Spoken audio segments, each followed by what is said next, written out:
received the announcement that the number 2 position at Kansas State University, the provost and senior vice president, has been filled. And the individual that is coming to fill that position in January is Dr. April Mason. Dr. Mason was Dean of the College of Applied Human Sciences at Colorado State, and she has in her pedigree experience at 2 land-grant institutions, at Purdue, where she worked in extension, and then Colorado State University as well. And of course, we think it's very, very important that our leadership understand the land-grant institution, understand the commitment of the land-grant institution to the people, and I feel really good about the leaders that we're bringing on board to this institution at this point in time. So I think that's very, very positive. Of course, I would be remiss today. Last year I probably didn't mention anything about football, but this year I thought I might make a comment or two, because Saturday night we play for the Big 12 North Championship in Lincoln, Nebraska, and of course I suspect we got some Nebraska folks here today, and we welcome you as well, but we hope we kick your butts Saturday night.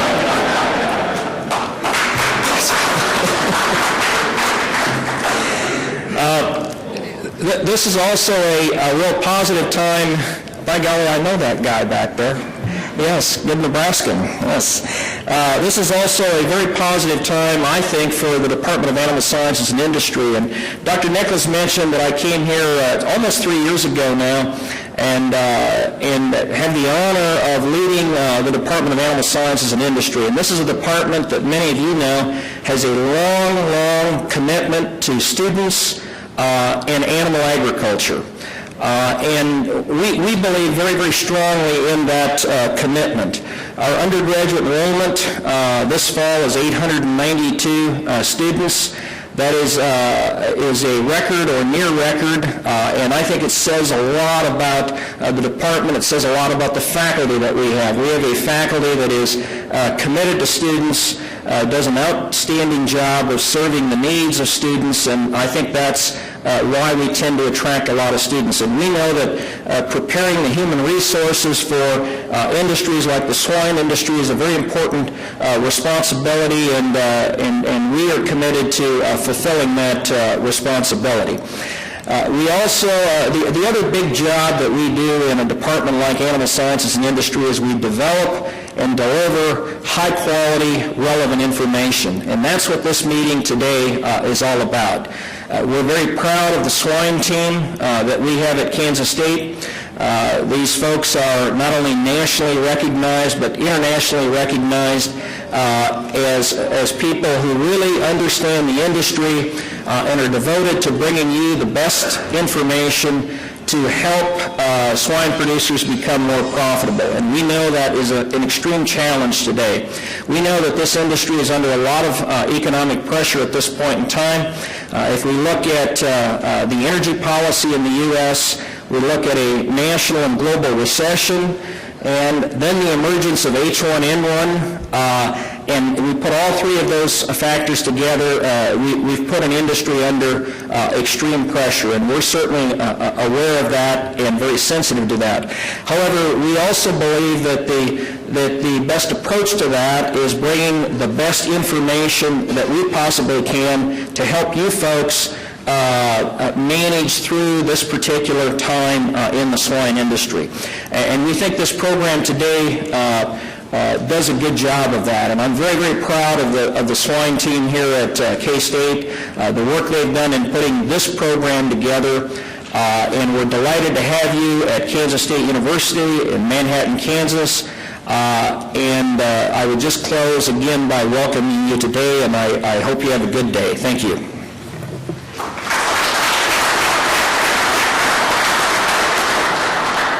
Thank you, Dr. Odie, and throughout the day I'm going to make a few introductions. So our first one I'm going to introduce is our newest faculty member, Dr. Lily Edwards. Lily, will you stand up? Lily comes to us from Colorado State University. She's done a lot of work with Dr. Temple Granite, and is going to be doing a lot of work in the swine behavior. Please welcome Dr. Lily Edwards, a great hire here at Kansas State University. Next off, we're going to kick off our swine team, and they're all lined up here in the front. Got the same outfits on. They look pretty good. Dr. Joel DeRushi, Dr. Jim Nelson, Dr. Bob Goodbad, Dr. Steve Dietz, and Dr. Mike Tokash. And it's been my pleasure to work with all these individuals for several years. To kick things off, Dr. Bob Goodpan, native of Massachusetts, got his master's and PhD here, and we're lucky to have him, an outstanding teacher in our department. Teaches has some of the highest teaching evaluations for swine science. And so, Bob, lead off our program. Good deal. Good morning, everybody. We're glad you're here. It's a pleasure to be here this morning. And again, K-State is one of the few universities that still has a swine day, and that's all dedicated or predicated based on your support of our program. So we really appreciate your attendance. For those of you in back, there's still plenty of seats up here in front, but we're looking forward to the day, and we think we've got a good program for you. The outline for today's seminar is that I'm going to start off talking about sow research, talking about some of our field research in creep feeding, late gestation nutrition programs, and importance of birth weight on subsequent performance. And Big Jim's going to follow me, talk about starter pig nutrition, some research on feed additives, and always we're looking at nutrient requirements in starter diets to get those baby pigs off to a good start. Steve Dietz is going to follow, talking about some of the research on PCV vaccination, and then Steve Henry's going to lead a panel on H1N1. We then have what I consider, at least personally, my favorite part of the program, which is going to be lunch. And then after lunch, Joel and Mike are going to cover feeder design research, some real great research there that John Bergstrom, one of our graduate students, has led. Again, following up on amino acid research with distillers and other feed alternatives, a brief summary on mycotoxins, and then Steve Dietz is coming back to talk about marketing and that. And Kent Bang is from Omaha, is going to come down and or has come down to give us a presentation. And again, nothing against you, Kent, but my second favorite part of the program is going to be the ice cream social. So again, give people the chance to mingle, chance to visit with each other, get out and see the excellent trade show that we've got going, and again, really appreciate our supporters for the program. The first thing I'm going to talk about is some of Ramel Sulabo's research on creep feeding. And Ramel, for his PhD dissertation, has completed a number of studies, and we've talked about some of these in past Swine Day reports, looking at the duration of creep feeding, looking at feeder design, but today we're going to talk most recently about some diet complexity, looking at how complex a diet should be that we use for creep feeding, and just share with you or refresh you some of the data that we've talked about in previous last year's Swine Day, where we look at the percentage of pigs that eat creep feed. Those are what we call eaters, those pigs in the litter that actually consume creep feed, versus those pigs that are offered creep feed but don't eat, and then pigs not offered any creep feed at all. And what we see is about 500s of improvement in average daily gain, which over that 28-day study ends up with about a pound and a half heavier pig. So that if we can get these pigs to eat creep feed, we see benefits in the nursery stage, improvements in average daily gain. Ramel has also talked about, or we've talked about in past his research, looking at different kinds of creep feeders. And one of the things that his research has shown, that if we use this rotary feeder with a hopper compared to the rotary feeder without a hopper, or a trough kind of feeder, that we get better feed intake, we create more eaters, and we have less feed wastage. That, you know, as you can see, the pigs get a chance to walk through the feeders. There's a little bit greater feed wastage, and so looking at the different types of feeders has been important. But what I want to share with you today is Ramel's newest study, and appreciate Keysucker Agribusiness for the cooperation using their pigs and facilities. But what Ramel looked at was 3 dietary treatments, or 3 management treatments.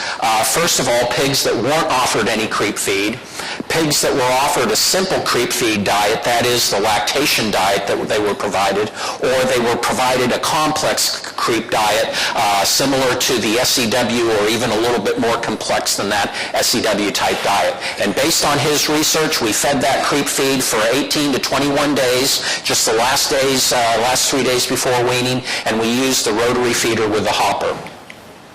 And to set up some of these slides, we've got pigs that were fed the simple diet, the lactation diet, versus the complex diet. And this slide looks at average daily gain, and we see about twice the average daily gain, average daily feed intake. This is average daily feed intake, but we see twice the feed intake of pigs offered the complex creep diet than those fed the simple diet. And for the overall 3-day period, again, about twice the total feed intake of creep feed as a result of feeding the complex diet. So we get more pigs eating creep feed, and we get greater consumption. This slide shows the percent of pigs that actually eat creep feed, and again, we saw only about 30% of the pigs eating creep feed when offered the simple diet, but when offered the complex diet, we had about 70% of the pigs eating creep feed. So we don't get all the pigs in the litter actually eating creep feed, but we do get a relatively high percentage, and we get a much higher percentage when we offer that complex diet.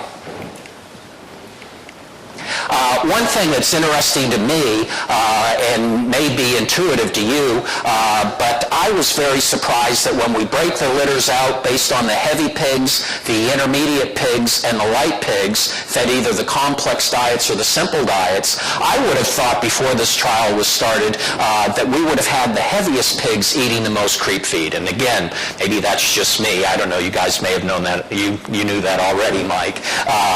But I was surprised that it was the lowest weight or the lightest pigs that actually were the biggest consumers of creep feed. And so again, those pigs that aren't getting as much milk as their litter mates find the feeder and actually eat more creep feed.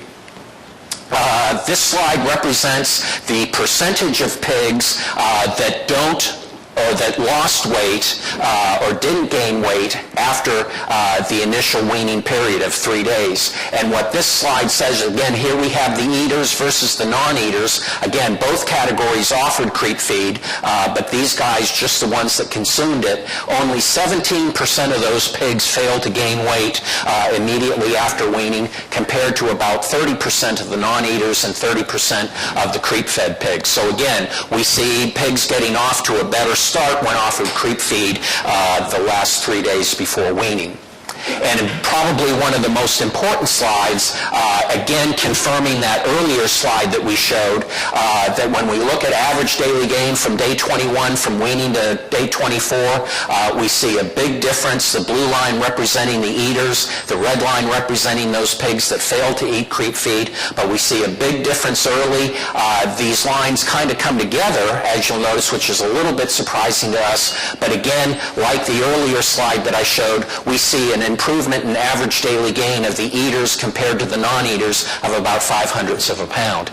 So again, the take-home message that we're recommending to you on creep feeding is start creep feed 3 to 5 days before weaning. Use the appropriate creep feeder design. Remember, we talked about that creep feeder that had the hopper, that bowl feeder with a hopper, and then target 1.1 to about 2 pounds of creep feed consumption per litter. So again, some of our recommendations, the great work that Ramel has done on creep feeding. I want to share with you the results of a gestation feed intake study. We need to thank PIC for their support of this study, Casey Neal and Noel Williams. But looking at the effects of increased late gestation feed intake, and Nick Shelton, one of our master's students, or just completed his master's, now working on his PhD program, was responsible for taking care of this particular study. For a long time, we've known that during the last 1/3 of gestation, we have exponentially increasing fetal growth rate. And so as a result, many of us have encouraged increasing feed intake during the last third of gestation from day 90 or 80 on through farrowing. But what the data has shown is that, and let me set this slide up, we have gilts in the yellow bars, sows in the red bars. These gilts were fed based on body condition or back fat thickness and weight that we've talked about in the past, and those that were offered an extra 2 pounds from day 90 on. And again, sows that were fed based on back fat thickness and weight, and those that were fed 2 extra pounds from day 90 of gestation. The other thing that I want to point out, that here we had gilts with 19 millimeters of back fat and about 15 millimeters of back fat in sows. And providing these extra 2 pounds of feed, as you would expect, increased gestation weight change by about 2 pounds, about 10 pounds in both the sows and litters. But the important thing that I want to point out here, and that Steve has mentioned as we've reviewed this data, that we've got very good body condition on our gilts already. But the increased feeding did increase body condition or body weight of those sows. Now, the theory was that by feeding extra feed during late gestation would be that we would actually increase baby pig weight. And if we look at the gilts, we see an increase in baby pig weight, but we saw a feed level by parity interaction. And basically what that means is that we saw an increase in weight as we add more feed to our gilts, but we saw a decrease in baby pig weight when we fed this to sows. So kind of different responses based on feed level. But I think if you look at the litter size, that here we have 12 pigs versus 11 pigs, and here we have 14 pigs versus 13 pigs, that the difference in litter size is actually responsible for the change in litter weight rather than the feeding program. That we have fewer pigs and fewer pigs born, we have an increase in litter birth or in baby pig birth weight. So less of a response to our feeding program and more of a response to litter size. We also had a feeding level by parity interaction in that increasing feed intake during late gestation on our gilts actually reduced subsequent feed intake. And on sows, we had absolutely no difference in terms of lactation feed intake. So again, we could argue that we've got a negative response on lactation feed intake when we bump feed or increase feed intake of our gilts. And then because of the reduced feed intake, we had greater weight loss from farrowing to weaning of our gilts with virtually no difference in our sows. So the take-home message of this data is that increasing feed intake, bump feeding sows 2 pounds per day from day 90 of gestation on to farrowing offered no benefit in sows. We didn't see any benefits in birth weight. We didn't see any differences in some of the subsequent reproductive performance. We actually hurt lactation feed intake in gilts. And again, remember that these gilts were in good body condition to begin with. And the big factor that we need to be thinking about, by bump feeding or feeding 2 pounds during gestation from day 90 to farrowing, we increase sow feed intake or sow feed costs by $3 to $5 per pig. So again, based on some of this data, it would not support increase or say that the increased feed is economically justified. Bottom line is that if we've got really thin sows, and that's one thing that our study didn't evaluate, those really thin sows, that we would probably recommend to get them into good body shape, good weight gain, that we would bump no more than 2 pounds and no sooner than day 90 of gestation. So again, only that small percentage of very thin sows would we go ahead and bump feed, and that's an area that we need to do more research, but a good project that Nick Shelton has been working on.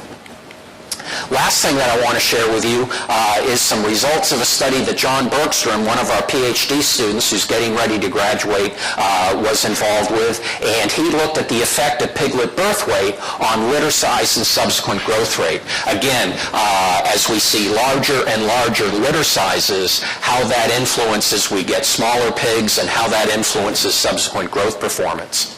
John did a fantastic job. Again, appreciate Keesucker Agribusiness for their help. This was a study conducted on their farm. John went out and weighed 2,200 pigs at this commercial farm and weighed and then weaned.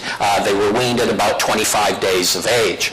And what John did with this study was to break the birth weight down into 4 categories: less than equal to 2.3 pounds or smaller weight pigs, 2.4 to 3.3 pounds, 3.4 to 4.3 pounds, and then those really big pigs greater than 4 pounds. He also broke the data down based on total born category, those smaller litters, less than 11 pigs or 11 pigs or less, intermediate, 11 to 12 pigs per litter, and those really large litters, greater than 15 pigs.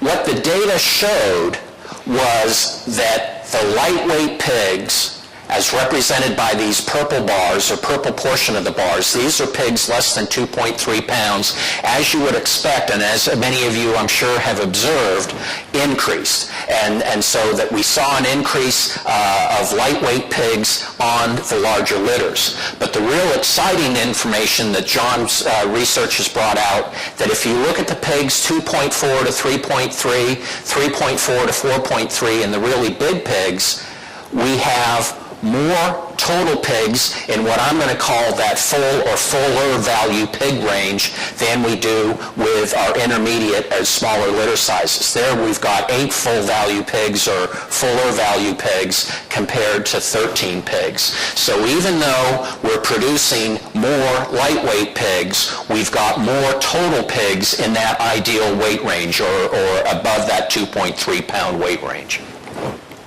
We look at the same slide, looking at the number of pigs weaned. Again, the purple portion representing those lightweight pigs, 2.4 to 3.3 pounds represented in the yellow portion, 3.4 to 4.3 pounds represented by the pink, and those real monster pigs greater than 4 pounds representing by the brown portion. And again, the same thing, we still see more lightweight pigs, but on a total basis, we're still producing more full value pigs. And so our concerns against selection for litter size and concerns towards increasing litter size really aren't as big a concern as what they should be, that we're still getting more full value pigs even with these larger litter sizes. We look at weaning weight of these pigs weaned, and again, remember this was a 25-day weaning age. We look at pigs from litters 11 or less, 12 to 14, and 15 and above. And this is significantly different. There was a significant decrease in weaning weight as litter size increased, but I would argue that it's a relatively modest decrease, and that in actuality, we're really not seeing that much of a change. It's about a 5% change in overall weaning weight, that again, those pigs raised from larger litters are going to be a little bit lighter, but not very much lighter than those pigs coming from smaller litters.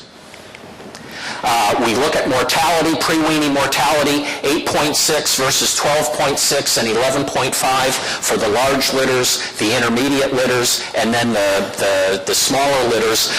One thing that we probably need to think about is changing our goals or what our expectations are, and that when we have these larger litters, that we're going to have a little bit of an increase in terms of pre-weaning mortality, but again, going from about 9% to 12%, our goals of shooting for pre-weaning mortality less than 10%, we probably need to revise that, and we're going to see that in the 10 to 12% range. Now we're looking at birth weight category, 2.5 or less than 2.5 up to greater than 4.5 pounds, looking at increasing birth weight and looking at that at weight on 156 days. And as you would expect, with increasing birth weight, we see increasing market weight. But really, if you'll notice, the biggest difference is comparing those pigs less than 2.5 pounds, which averaged about 240 pounds, compared to the 260-pound pigs that were 2.6 pounds and above. So we see that linear relationship, but arguably the biggest change when we compare those 2.5-pound pigs or less compared to the 2.6-pound pigs and above. But a linear relationship there, and again, as you'd imply or as you'd infer, that as birth weight increases, we get a heavier market pig after 156 days. This slide represents the percentage cull pigs, or pigs less than 250 pounds. And again, we see this curvilinear response. That is that we see the greatest percentage of cull pigs at 17% for those lighter weight pigs, dropping down quickly to 10% and then down to 5 and 1.8%. So again, those lighter weight pigs are going to tend to be, a greater percentage of those are going to be cull pigs, just like we saw on the previous slide that we talked about a greater potential for those pigs not to reach market weight. Now, this slide represents all 2,200 pigs. Each pig each dot represents an individual pig, and we're looking at birth weight category, and we see the regression curve increasing, and on this axis we're looking at market weight. And so what the data tells us, just like the previous slide, except now we're looking at individual pigs, is that as birth weight increases, the market weight of those pigs is going to increase. And I think the interesting portion of this slide is that if we look at pigs 1.5 pounds or 1.8 pounds or less, we really need to question the ability of those pigs to reach an ideal market weight. So again, something to be thinking about with these really lightweight pigs, that again, we're going to see a greater percentage of cull pigs, and we're going to see a greater percentage of those pigs that fail to reach an ideal market weight. And again, that value appears to be below about 1.5 pounds. So, in summary, large litters will have more lightweight pigs, we talked about that, than smaller litters, but large litters are still going to have more heavy pigs, and I think that's the neat thing that John's data has pointed out. And again, just what we talked about in that last particular slide, that these low birth weight pigs, less than 1.5 pounds and arguably less than 2 pounds, probably closer to 1.8 pounds, are very unlikely to reach an acceptable market weight. Just want to touch just briefly on lactation feeding. We've talked about this in years past. We know that good lactation feed intake drives subsequent reproductive performance. We know that our high-producing maternal line sows continue to drive milk production at the expense of body condition scores. And so what that means in the short term is that we need to do everything that we can to stimulate lactation feed intake. And the take-home message is that we see more and more producers moving towards these kinds of ad libitum lactation feed intakes with the PVC pipe that has a beveled edge, so we can keep feed in front of those sows at all times. So again, a little bit of a summary on the breeding herd feed intake. Creep feeding, 3 to 5 days before weaning. Expect about 2 pounds of creep feed intake.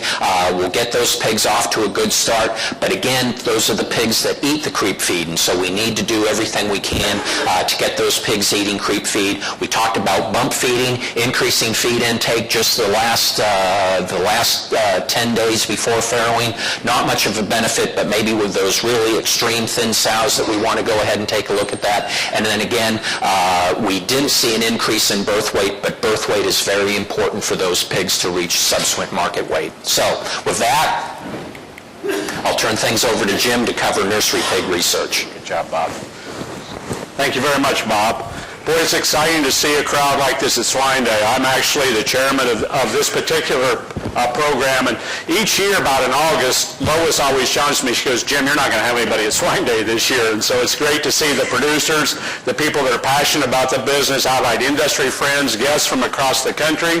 And I should introduce at this time Dr. Ralph Richardson, Dean of the Vet School. It's always good to see you at Swine Day. Appreciate that a great deal, and coming away from your busy work at the office.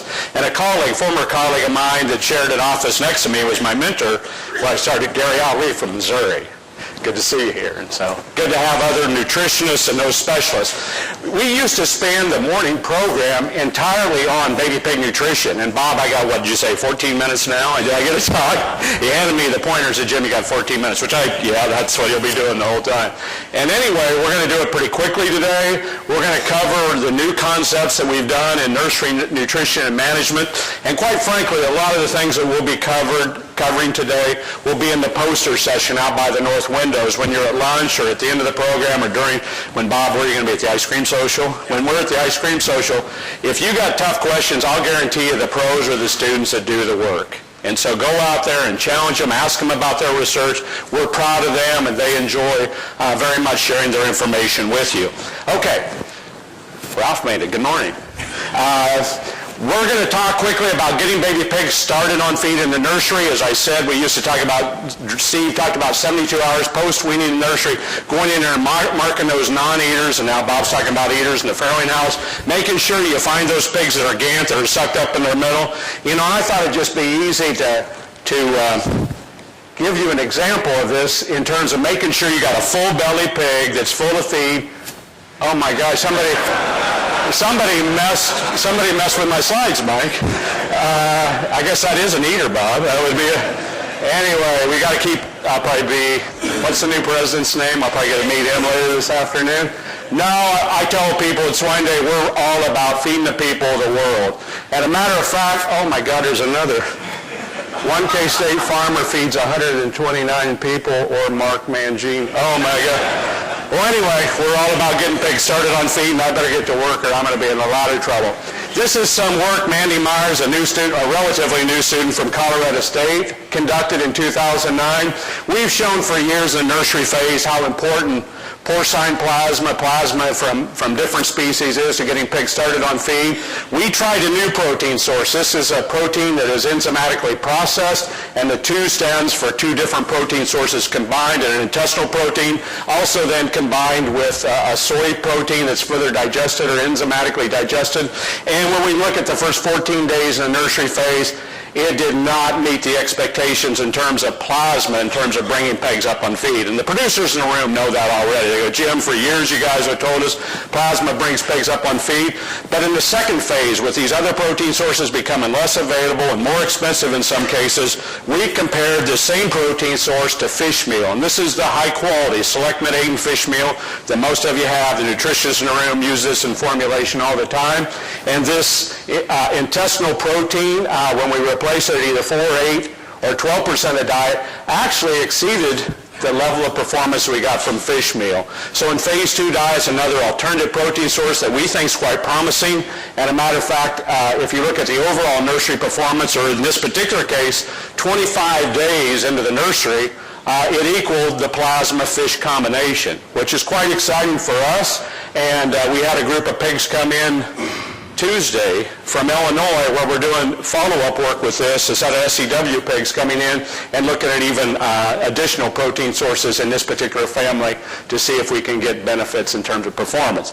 So in terms of that protein source, Mandy will be more than happy to talk about that at the poster with you today, but we found that it can easily replace a select mid-8 fish meal, and Mike argues with me it may be able to replace the combination of plasma as well as fish if you look at the overall duration of the nursery phase. And so, again, a protein source that we think needs to be evaluated further. Those of you in the industry continue to look at it as a protein source in baby pigs. Last year, as a matter of fact, I thought this was the same slide at first, and then, Steve, I realized you made it differently. And that is, we talked a lot about nursery minerals, high levels of zinc oxide or copper sulfate supplemented in nursery diets. We find these high levels of these particular minerals in the nursery phase really boost the benefit of the pigs. And it's primarily through a response in feed intake. And one of our students, Nick Sheldon, spent a lot of time this last year working with the College of Veterinary Medicine as well as our own research facility here at K-State, looking at interactions between copper sulfate, zinc oxide in red, blends of the two, either 3,000 parts per million combined with 125 parts per million of copper sulfate, or simply for the first 14 days feeding 3,000 parts per million of zinc, pulling the zinc out of the diet at the higher levels at least, and feeding copper sulfate for the duration or for 42 days following weaning. And then finally looking at the combination for just the first 2 weeks versus copper alone during the last period. And again, I'll just show you one slide. Nick's more than happy, the tall redheaded from Texas, will be more than happy to talk to you at length about bacterial resistance, a bunch of other things they did with this. But basically the take-home message is the heaviest pigs, different than what I said last year where we thought there were interactions or synergy between zinc and copper, the heaviest pigs were those that were fed zinc oxide at 3,000 parts per million for the first 14 days, followed by copper sulfate at 125 parts per million. Dries' economic analysis says that I'll save you 56 cents per pig by using that particular combination. Evaluating your own production system, that's what the latest data from Kansas State says in terms of the mineral supplementation. A lot of people in the room, and matter of fact, I've seen several PhDs involved with the antimicrobial work, antibiotic research, that market products, and we're delighted to say that we continue to evaluate different sequences of antibiotics, feed-grade antibiotics in nursery pig diets, and I'm proud to say they continue to work.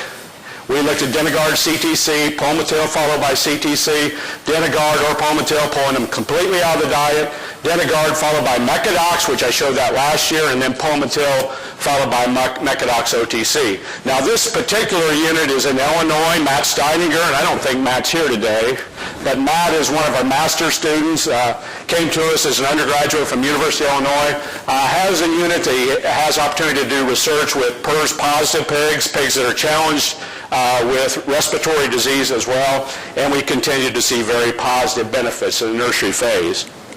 We looked the last 3 weeks, or Matt looked the last 3 weeks, pulling the medications out, and we often hear in the industry about carryover effects of antibiotics, and that is that, Gary, if we clean those pigs up, we can pull the antibiotics out and you'll still get carryover effects or benefits. In this production system, in the presence of PRRS, actually you can see that when you pull the medications out, the antibiotics out of the feed, they drop back to the control, and yet we still see very positive benefits of the continuing the feeding of the antibiotics throughout the 42-day period in the nursery. Okay? And most of you are interested as producers, what's the final weights? In my opinion, we still get very big benefits of antimicrobials, antibiotics in the nursery phase. And I think that's a story that if you're in production, John, and you understand the nursery phase, you're going to get big responses. And these responses, at least compared to controls, are 5 to 6 pounds per pig. And it's pretty consistent as you look across data in commercial production systems. Now, do we need to feed those antibiotics on and grow finish? We'll have some other speakers here today that will address that issue. I'm strictly addressing the nursery portion. And so if you look at the effects, there's obviously improved performance and definitely economic return.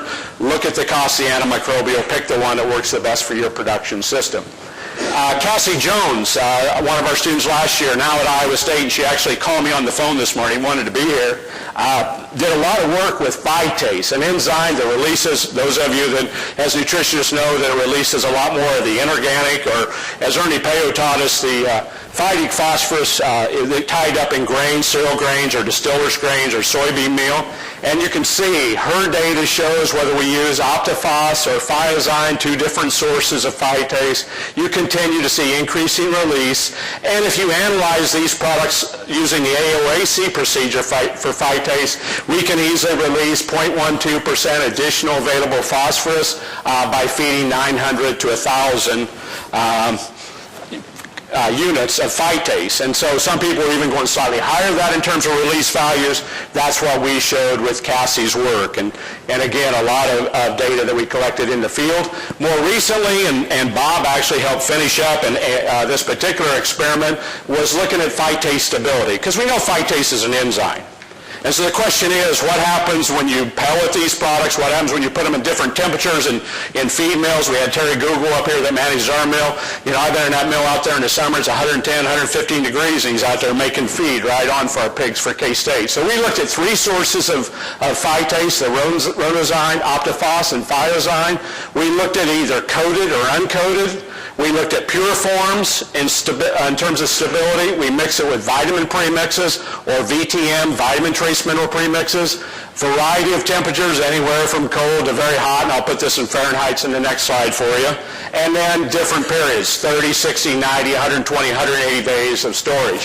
And Donnie Campbell was here this morning. I want to recognize him. He spent a lot of time and financial support for us to analyze all these products. Donnie, we thank you very much with DSM for doing that. But what we found, and the statisticians in the room will love this one, this is the first time I've ever got to talk about a 5-way interaction. Bob, I'm excited. But the point is, it says they're all important. Everything is important up there. The source is important, the coating is important, the form, the temperature of the day, and let's just briefly look at the data.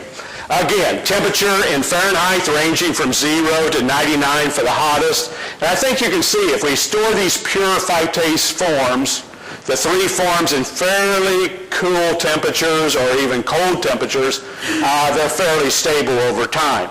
But if you start putting these in feed mills or storage where they're hot, even at 60 days, Bob, I was looking, it's already deteriorated to 50% when it's extremely hot. And so a major concern is temperature of the feed mill or the storage where you have these particular products stored. In addition to that, we looked at the pure forms. Now this is the pure phytase. We looked at a thermal neutral or 73 degrees.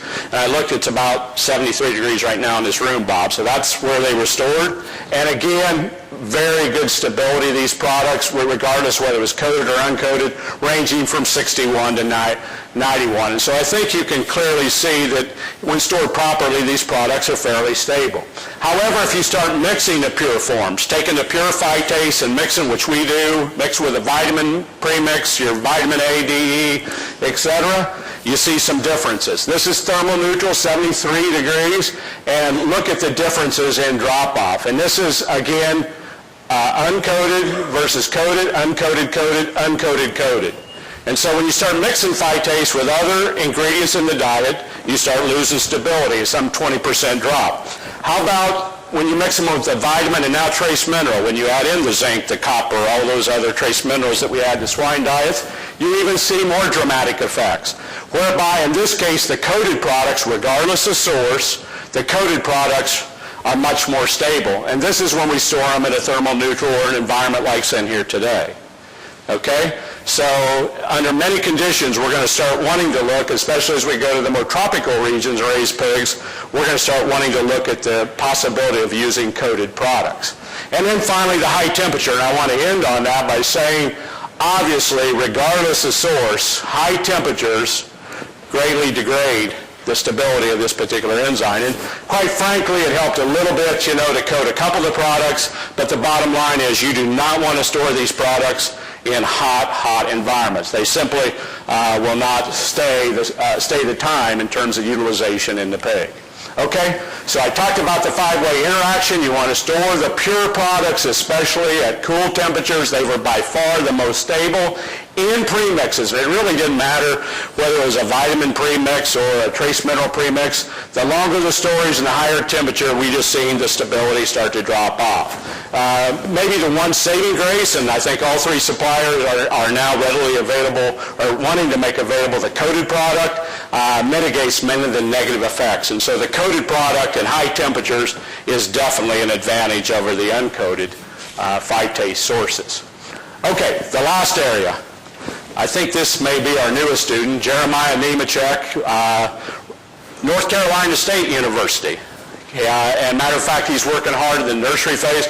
His father, I actually met him when he worked for Ralston Purina as a swine practitioner, and we're delighted to have him here.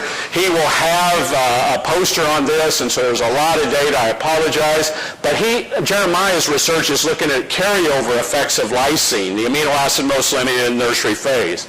And basically what it shows is when you feed marginal levels of lysine during the first week in the nursery, first 7 days, 135 versus 155, we've seen very little difference in performance. The same can be said by feeding, in some cases, marginal levels even in the phase 2 diets. But in this slide, if you look at the big impact of lysine in nursery phase, as long as you feed adequate levels of lysine in phase 3 of the nursery phase, you can overcome some of the marginal deficiencies that we set up in earlier periods. And Jeremiah will have an entire poster with a lot more information by phase here that you can look at.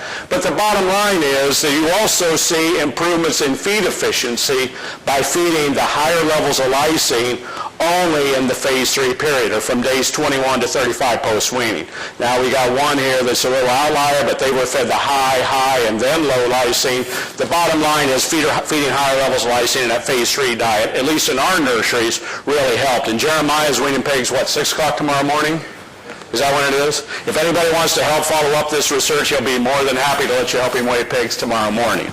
And so with that, In terms of summary from Jeremiah's research, marginal deficiencies in the nursery phase of amino acids, specifically lysine in this case, during the first 21 days after weaning, and then providing adequate diets during that last period, you can actually overcome some of those earlier deficiencies. And that's what we're following up at this point in time to understand why or if that continues. And this may provide for the nutritionists in the room more flexibility, because a big concern is lowering the soybean meal. Dr. Alley's done a lot of work at that in Missouri, lowering the soybean meal in those nursery diets.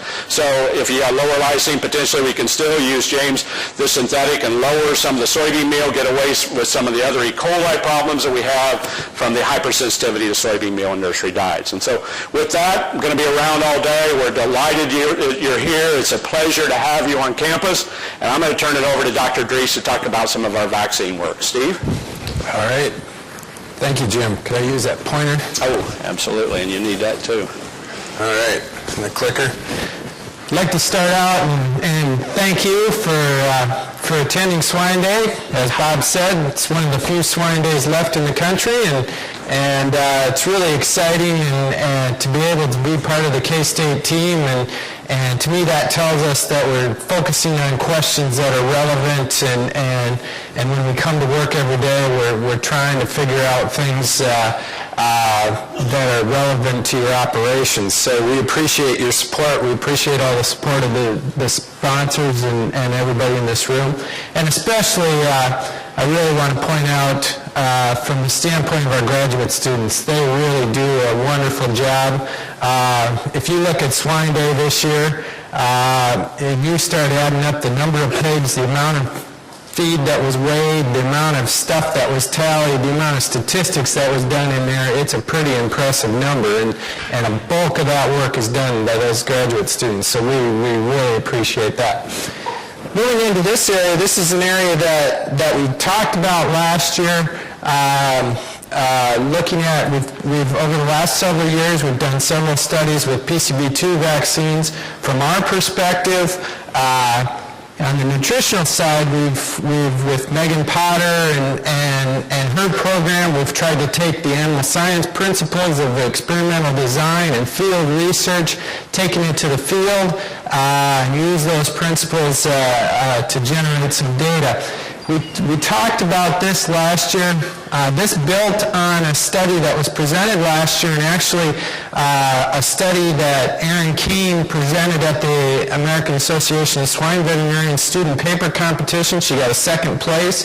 This is a student that had never been on a pig farm before, that came and interned with us in the summer and then did a research project and got second place and got a pretty big chunk of change in the process too, so we're really happy about that. This second study then built on that, coming from, as we implemented PCV2 vaccination, we were starting to get a lot of complaints about fallout pigs and pigs stalling on feed, and so we started out with Erin's study. We found out that feed manufacturing and maybe PCV2 vaccination has something to do with it, so we followed up with this one, with Megan's study, and what we did here was we had in the orange bars here, we had no vaccines administered to these pigs. In the blue, we had, and you can see across the different color blue, are all bars where the pigs were vaccinated with Mycoplasma vaccine, Respirosure, commonly used vaccination. And then we had two PCV2 vaccinations, the Intervet circumventant product, the 2-dose product, and then looking at one of the 1-dose products here. And you can see where these pigs had no vaccines versus the Mycoplasma vaccination. You can see in the nursery phase, when they have that immune response, going back to the time of when I did my PhD, an immune response is costly to growth. And so when they're building an immune response, it decreases feed intake, and actually costs us some growth in the nursery phase from that perspective. Hopefully we're getting the return out in the finishing phase. Then we look at the PCV2 vaccination. You can see it was an additive response with the one form of vaccination here.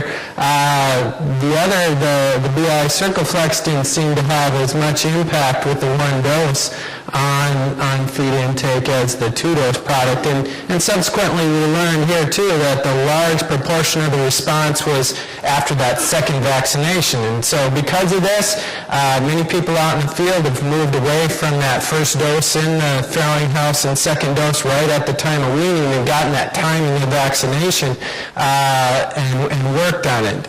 You know, the big take-home here is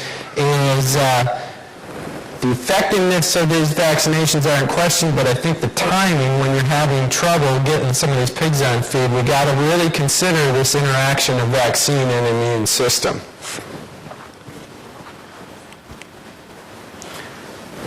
Building on also a lot of questions about the one dose versus two dose vaccinations, and Bob Goodman talked about the collaborative trial that John Bergstrom led up, and this was part of that trial, looking at the single-dose vaccine versus the two-dose vaccine, and you can see, as it's pretty well known out in the field, pretty significant number of pigs with this fainting type reaction during the early post-weaning period when you give this vaccine. So there is a difference there in how the pigs will react to the vaccines from that standpoint. Then looking over here in the left where we have the BI program in the green, looking at mortality and deaths, and adding up the culls, you can see there was no significant difference. So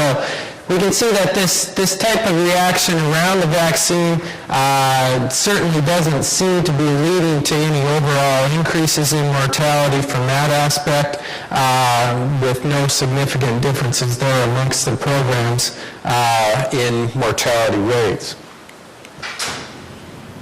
Looking at growth rates, over on the left, we have day 0 to 73, so the nursery period, early grower period. Over on the right, we've got the finisher period. And we can see that basically we got two different responses here with the vaccines. As we've seen in our nursery studies, with the two-dose vaccine, we got a significant decrease in growth rate with that two-dose vaccine in the nursery period. However, when we take that out into the finishing period there, from that aspect, we got a significant improvement in growth rate with the two-dose vaccine there subsequently. And so we think there certainly is differences in performance with these vaccines under field conditions. I think it really illustrates the major point that we need to take these vaccines out in the field, get actual data, and really understand better what kind of conditions that they perform optimally under. And you can see overall, by those different patterns of reaction, no difference in performance, So it was really important in this study for John and Megan and all the students to go out and get all these sequential rates in there so that we can characterize the pattern of the growth rate during the study. You can see our net benefit, no difference in the overall programs there. Now this next study, I'm going to present part of it here in the morning, and Mike and Joel are going to follow up. This was a study we initiated with the New Horizon people up at the Pipestone Research Site, and actually should thank Jinimoto for some of the sponsorship. The objective here, after we got the data from out in the field about what kind of impact the vaccination's having on growth rate, we're getting a lot of questions on what kind of impact does it have on lysine requirements. And so the objective of this study was to look at PCV2 vaccination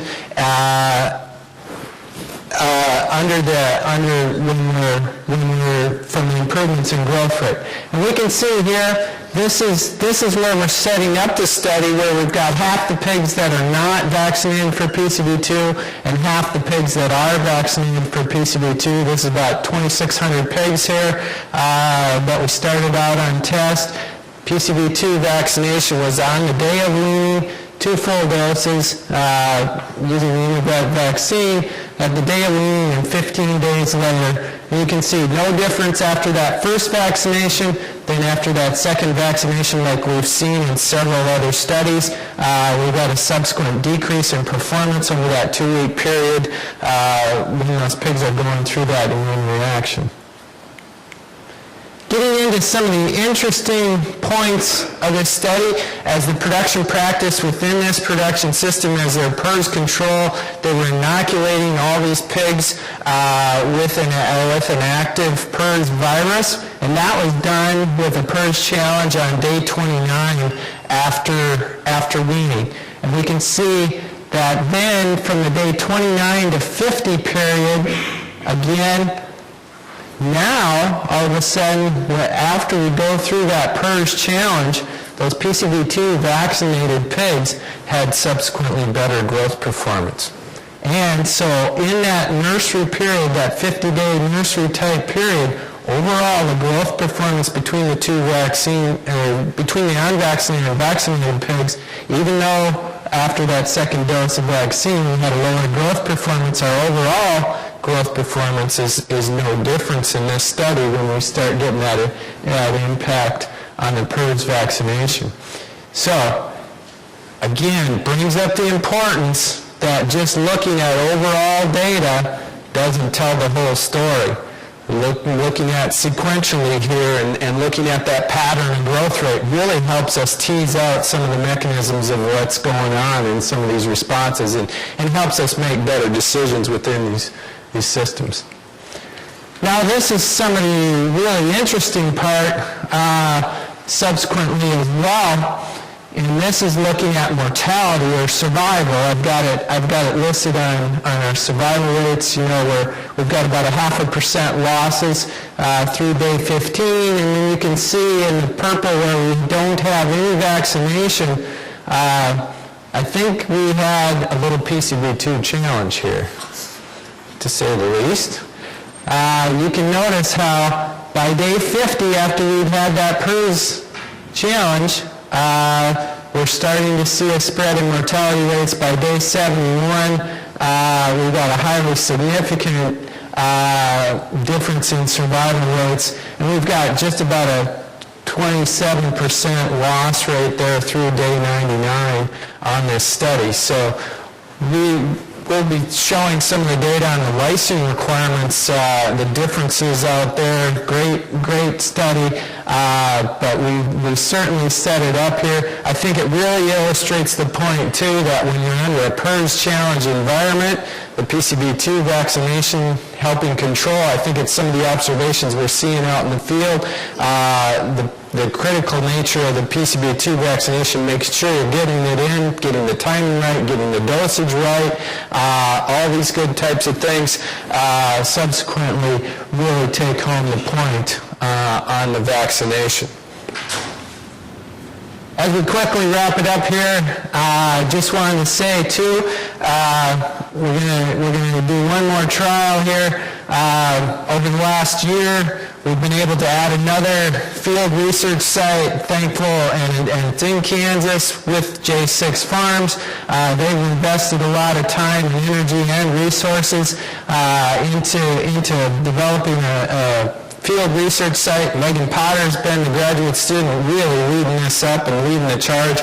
We're really thankful for her, thankful for adding another couple 100,000 data points a year to to our data set there from the aspect. And so the first trial, we're going to see several in the grow finish side, but the first one here that we're going to present to you is an illustration of testing a PRRS vaccine, where over the last couple of years, as with the PCV2 vaccination, as I mentioned, we're trying to take the same principles that we've taken to the nutrition area, take it into some of the field research on the PRRS vaccine studies, and trying to answer some of those questions. So what we have here is a new form of testing out a new type of PRRS vaccine, where we've got a control with no vaccine versus a vaccinate, and this is the mortality rates here, looking at in the orange versus yellow. And you can see it looked a little promising in the pre-weaning, but then in the subsequent phases, and we look at the overall,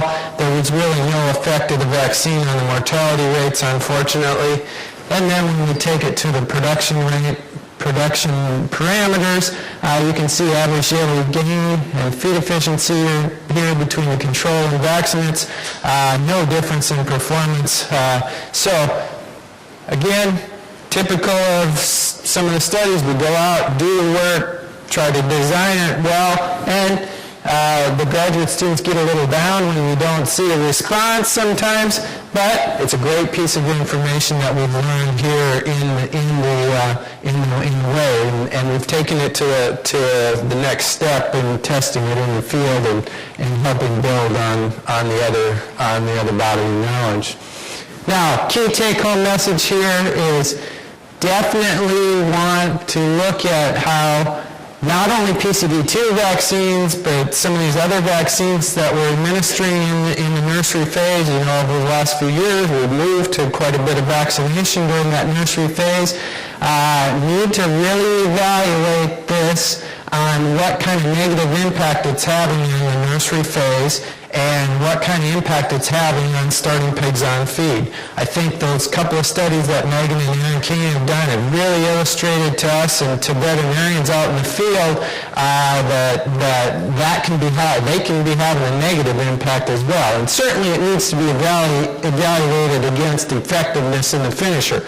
We certainly aren't advocating not vaccinating just to improve nursery performance when it leads to high mortality rates in the finisher. Conversely, we don't want to be using stuff in the nursery either that doesn't work out in the finisher because it has negative implications either. It isn't a free lunch either. So that's the important point there. And although the overall growth rate we've got, I think out in, we're pretty well conducive out in the grow finish that PCV2 vaccination. We've proven several times now it works, and it works well. On many of our production systems, that's the number one animal health cost, though, going into PCV2 vaccine for product usage. So we definitely need to be continuing to evaluate different strategies, making sure we're getting the most cost-effective strategy out in those farms. And then, of course, we've failed to find an impact. We didn't hit the gold pot. Everybody's looking for a PRRS vaccine that works. And unfortunately, we didn't get there yet, but we'll keep trying. Anyway, so we're going to turn